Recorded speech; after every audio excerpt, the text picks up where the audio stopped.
Assalamualaikum warahmatullahi wabarakatuh. Bertemu dengan Mapel yang seperti biasa. Hari ini kita akan membahas tentang materi berikutnya. Anak-anak, ya. Salam semangat. Yakinlah selalu inspirasi selalu ada dalam diri kalian. Oke, anak-anak. Materi pembelajaran kita kali ini adalah tentang pengertian kritik seni, aspek yang harus dimiliki ketika mengkritik seni, fungsi kritik seni, jenis-jenisnya kritik seni, yang terakhir adalah tahapan kritik seni. Tujuan pembelajaran kali ini ialah memahami lebih jauh lagi tentang apa sih kritik seni itu. Intinya ya globalnya kritik seni itu apa saja itu. Intinya tentang pokoknya kabeh buat kritik seni itu. Langsung saja. Oke, mari kita mengenal kritik seni. Apa sih kritik seni itu? Kritik seni ialah kegiatan menanggapi karya seni untuk menunjukkan kelebihan dan kekurangannya. Dalam tanda kurung kualitas suatu karya seni.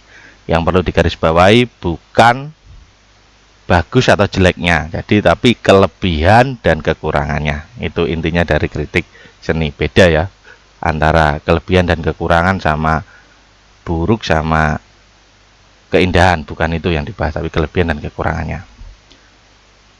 Oke, jadi tadi sudah paham. Jadi untuk mencari kelebihan dan kekurangan tentang karya seni, apa aspek yang harus dimiliki ketika melakukan kritik seni? Ini saya ambil beberapa yang cukup saya anggap mewakili ketika harus melakukan kritik seni. Ialah satu, pengalaman yang cukup dalam material kritik. Jadi ketika kita mengkritik, kita harus mempunyai pengalaman yang cukup dalam hal bidang yang akan dikritik. Kedua, keilmuan dan pengetahuan yang dimiliki seorang pengkritik harus relevan. Jadi kalau bisa ya sesuai dengan keilmuan dan pengetahuannya dari si orang yang akan mengkritik seni tersebut. Yang ketiga, menguasai penerapan metode kritik yang tepat. Jadi metode apa yang akan digunakan, cara-cara apa yang harus digunakan untuk mengkritik agar kritiknya nanti tepat sasaran. 4, menguasai media kritiknya seni tadi. Jadi medianya yang dikritik apa, media seninya atau seni musik atau yang lainnya dan sebagainya, harus menguasai medianya. Itu aspek yang harus dimiliki ketika melakukan kritik seni. Selanjutnya,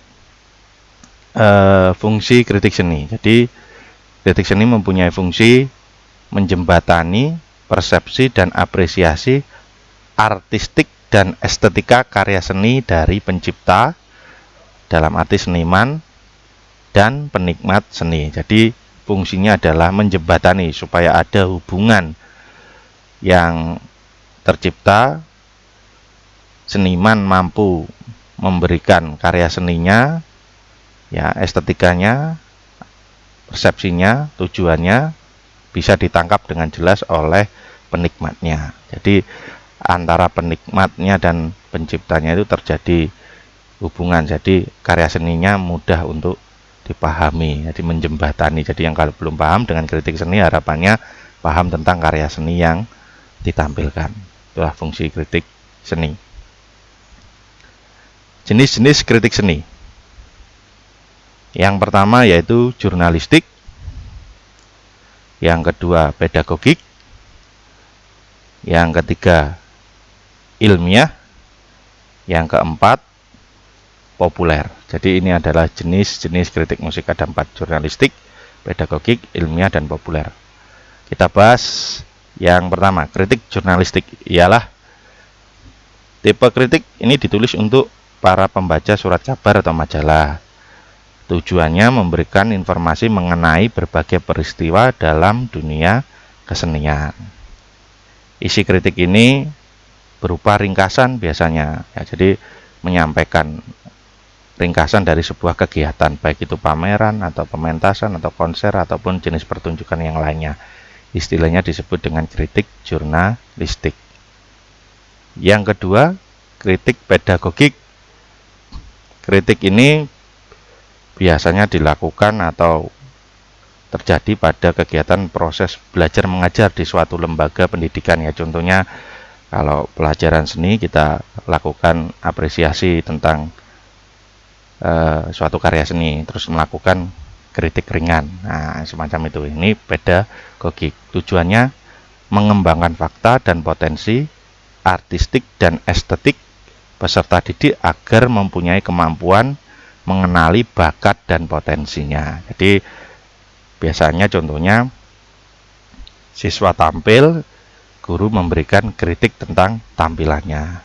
Kritik yang membangun tentunya.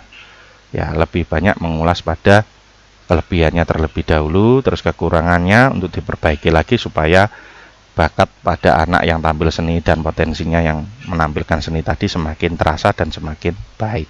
Itu disebut dengan kritik pedagogik. Intinya kritik yang terjadi pada suatu kegiatan pembelajaran di suatu pendidikan, lembaga pendidikan maksud saya. Selanjutnya, kritik yang ketiga adalah kritik ilmiah. Kritik ilmiah ini atau istilahnya sering disebut kritik akademi, ini melakukan kajian nilai seni secara luas dan mendalam serta sistematis dalam menganalisa sebuah karya seni dan membandingkan dengan karya yang lainnya. Tujuannya apa dari kritik ilmiah ini? Kritik seni ilmiah ini yaitu tujuannya adalah memberikan masukan-masukan yang bersifat terbuka dan siap dikoreksi oleh siapa saja demi menyempurnakan nilai karya seni yang sebenarnya. Jadi kritik ini bersifat terbuka, jadi dia siapa saja boleh melakukan pengkritikan, intinya mencari penyempurnaan dari sebuah karya seni. Itu disebut dengan kritik ilmiah. Yang terakhir, kritik populer. Nah, ini yang sering terjadi pada masyarakat kita. Jadi kritik ini boleh siapa saja, nggak harus orang yang profesional, nggak harus orang yang ahli, ya, karena ini bebas.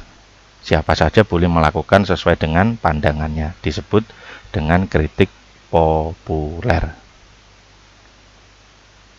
Nah, setelah kita tahu tentang jenis-jenis kritik tadi, ada tahapan yang harus dilakukan sebelum melakukan kritik seni. Tahapan yang pertama ialah deskripsi, yang kedua analisis formal, yang ketiga interpretasi, yang keempat evaluasi dan penilaian.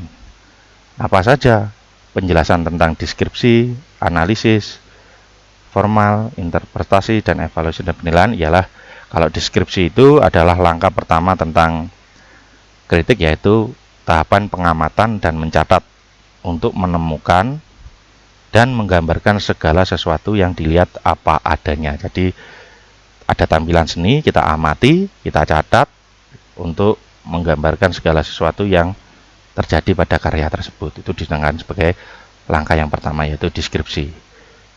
Yang kedua, analisis formal, yaitu menelusuri sebuah karya seni berdasarkan struktur formal atau unsur-unsur pembentuknya. Unsur-unsur pembentuknya itu misalnya semacam ini. Jadi kalau kita menganalisa karya seni, langkah analisis yaitu seninya apa? Misalkan seni rupa, ya yang diamati analisisnya yaitu warnanya menggunakan warna apa, terus caranya gambarnya menggunakan teknik apa. Kalau di musik, nadanya apa, bentuk tangga nadanya apa, berisi tentang susunan nadanya seperti apa. Jadi unsur-unsur utama pada seni yang ditampilkan itu yang dianalisa, disebut dengan langkah analisis formal. Langkah yang ketiga yaitu interpretasi. Apa sih interpretasi itu? Yaitu tahapan penafsiran makna sebuah karya seni meliputi tema yang digarap, simbol yang dihadirkan, dan masalah-masalah yang dikedepankan. Maksud dari makna, tema, dan simbol adalah makna pada karya tersebut, tema dari karya seni yang ditampilkan.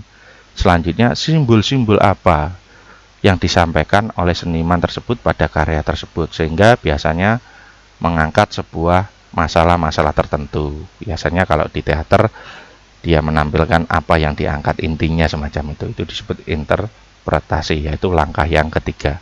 Langkah yang terakhir yaitu evaluasi dan penilaian.